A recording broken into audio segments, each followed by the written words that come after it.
Who are the makers in your history? Who are the makers in your city? Are you a maker? The way we make things is always changing. The steam engine sparked the Industrial Revolution, moving the world from handcrafting to mass production. The assembly line and interchangeable parts transformed the way we live and work, and global shipping reduced the costs of transporting goods, creating a worldwide, connected economy. Today, making is changing again.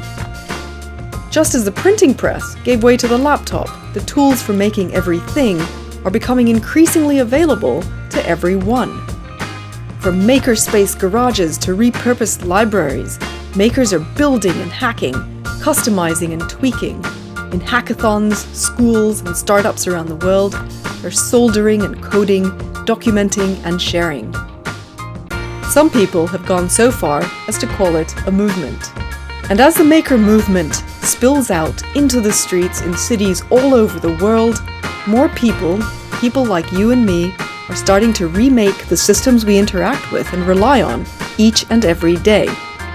Change comes from all directions and will soon transform our home environments into literal maker cities. In maker cities, civic hackers are turning data trails into apps that improve municipal services. Social entrepreneurs are coming together to crowd-fund projects that have direct impact on the communities they care about. And shoppers are trading tools, cars, food, and skills with their neighbors and inventing new currencies that go beyond the limitations of the greenback.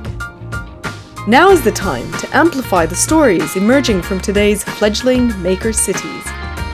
So what about the future? In 2025, Chicago City Hall will dematerialize into an app installed on every device in the city. Real-time crowd voting, crowdsourced local policies and laws. And to make up for gaps in local services, we'll microtask residents to pitch in to keep city services running. My home of Shenzhen will grow from manufacturing city to maker city, focusing on aging technologies. And Shenzhen will lead research and development of cheap consumer web sensors and wearable exoskeletons. Seniors will become makers.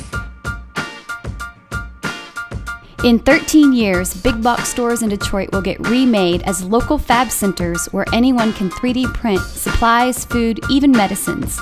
We'll spur activity by making our city limits an IP-free and patent-free zone. When you think about new technologies, new models for how we'll live and work, and the important challenges that we'll need to tackle, ask yourself this: how will your city be a maker city in 2025? And how are you going to make it happen?